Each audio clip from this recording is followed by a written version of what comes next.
Game of Thrones ne révèle pas grand-chose sur la véritable identité du roi de la nuit avant la fin de la série, bien que ce que nous savons du méchant nous dise qu'il aurait pu être un Stark. Bien le bonsoir, mesdames et messieurs. Nous sommes l'animation de la soirée.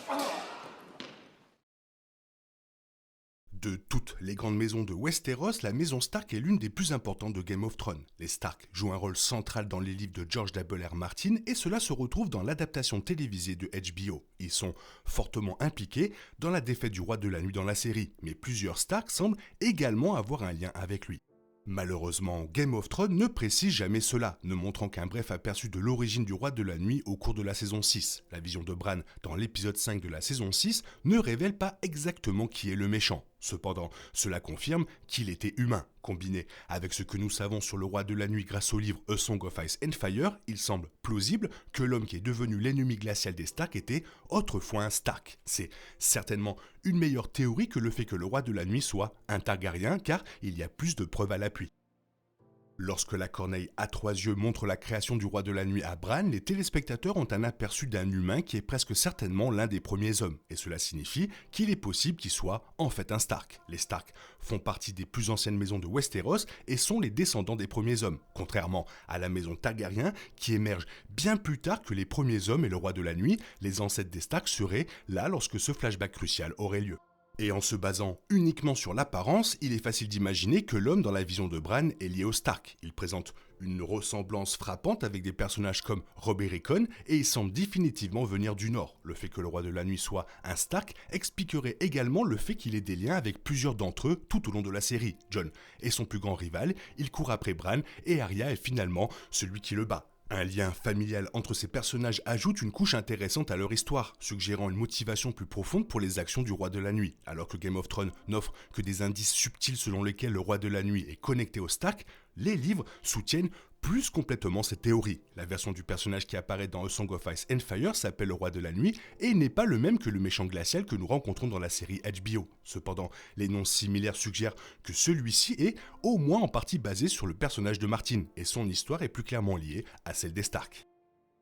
Le roi de la nuit de A Song of Ice and Fire n'est pas le chef des marcheurs blancs dans la chronologie actuelle. En fait, le matériel source n'établit aucune sorte de figure de proue pour ces êtres, mais le roi de la nuit a des liens avec eux dans les livres de Martin qui révèlent qu'il était le 13e lord commandant de la garde de nuit qui est tombé amoureux d'une marcheuse blanche et a régné sur la garde de nuit avec elle. On dit que le roi de la nuit a fait des choses terribles pendant cette période, faisant de lui un méchant, même s'il est parti depuis longtemps avant A Game of Thrones.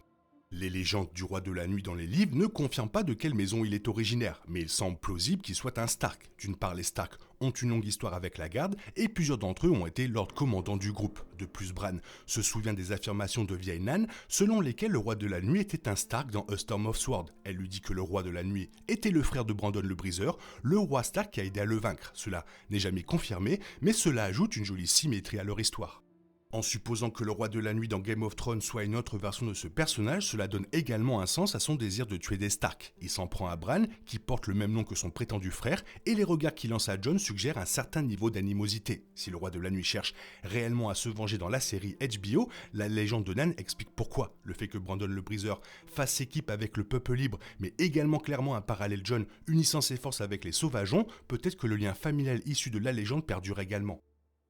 Car si le roi de la nuit était un Stark dans Game of Thrones, ça expliquerait son étrange rivalité avec Jon Snow, qui ne se termine jamais vraiment lors de la dernière saison de la série. Les deux sont traités comme des ennemis pour la plupart, Jon essayant constamment de rallier Westeros contre le méchant et ses marcheurs blancs. Le roi de la nuit semble détester Jon autant que Jon le méprise. Alors que le roi de la nuit est hostile envers tous les humains avec lesquels il entre en contact, ses regards répétés avec Jon suggèrent qu'il a quelque chose de plus profond avec lui.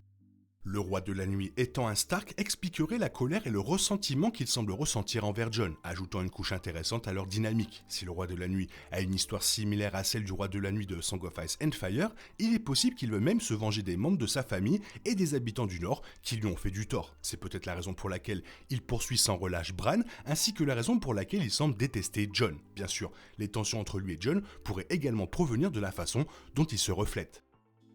Le roi de la nuit est le chef des marcheurs blancs et Jon devient le chef du Nord. Leur position les place donc dans le scénario parfait pour être en désaccord l'un avec l'autre. Cela est vrai, quelles que soient les origines du roi de la nuit, même si les deux étant des Stark expliqueraient mieux pourquoi le roi de la nuit est si déterminé à envahir Winterfell et le Nord. Le roi et Jon sont également tous deux tués et ressuscités, il existe donc un lien entre eux à cet égard. Ils se reflètent de plusieurs manières, surtout s'ils sont tous les deux Stark. L'histoire de Jon reflète plus clairement celle du roi de la nuit des livres, car tous deux deviennent Lord Commandant et tombent amoureux d'une étrangère. Cependant, Jon ne permet pas que sa relation avec Ygritte s'interpose entre lui et ses idéaux. Il choisit le devoir plutôt que l'amour, tout comme il le fait avec Daenerys plus tard dans la série. En revanche, le roi de la nuit perd son âme au profit d'une autre dont il tombe amoureux, permettant à ses sentiments de se corrompre. Si le méchant de Game of Thrones a une histoire similaire, il est possible qu'il en veuille à Jon pour avoir fait ce qu'il ne pouvait pas. Game of Thrones n'explore peut-être pas pleinement l'identité du roi de la nuit, mais l'un des spin-offs de HBO le pouvait. Malheureusement, le réseau a perdu sa meilleure opportunité de creuser les origines du roi de la nuit avec son préquel Blood Moon. Ce spin-off annulé de Game of Thrones aurait tourné autour des marcheurs blancs, ce qui lui donnerait amplement l'occasion de répondre aux questions persistantes sur le roi de la nuit. Comme cela ne se produit plus, il semble moins probable que les téléspectateurs obtiennent cette histoire. L'espoir n'est pas totalement perdu, cependant, puisque House of the Dragon mentionne la prophétie Song of Ice and Fire et les marcheurs blancs au cours des 2 premières saisons. Il est difficile de voir comment le préquel des Targaryens intégrera une histoire d'origine du roi de la nuit dans son déroulement, mais ce n'est pas impossible. La configuration est là si le spin-off de Game of Thrones choisit d'aborder l'histoire du méchant d'une manière ou d'une autre, et avec d'autres ajouts à la franchise prévue, il pourrait y avoir d'autres chances d'y aller plus tard. Évidemment, je pense que Martin va ajouter sa propre touche à la création des marcheurs blancs dans A Song of Ice and Fire, y compris leur lien avec les enfants de la forêt et avec les Stark. Cela devrait être meilleur que ce que Game of Thrones a fait. C'est en partie dû au fait qu'il y a plus de place pour une exploration plus approfondie, et si nous obtenons un tel twist, ce sera probablement entièrement expliqué. Mais l'absence du roi de la nuit rend également cela plus facile. Il y a moins à expliquer, et même en tant que création des enfants et venant des Stark, Martin pourrait expliquer une histoire vraiment intéressante. Il existe d'autres facteurs qui devraient également contribuer à améliorer la version des livres, notamment en expliquant peut-être la première longue nuit. Il est facile d'imaginer que Martin y consacre des centaines de pages et plusieurs chapitres POV et donc plus d'informations, le tout se déroulant dans différents endroits. Évidemment, cela dépend de la date de sortie des vents de l'hiver, mais avec optimisme, les informations devraient battre Game of Thrones précisément parce que c'est déjà vraiment différent. Voilà, maintenant la question est de savoir toi qu'est-ce que tu en penses. N'hésite pas à me le faire savoir dans la zone commentaire, sinon il est temps pour toi de reprendre le cours normal de ta vie. On se retrouve bientôt pour une nouvelle vidéo. Bisous bisous, bye bye. Il est impossible de compter sur les autres de nos jours, on est obligé de tout faire soi-même. Je me trompe? Rien de grave, j'avais tout prévu. Où va le monde, je vous le demande.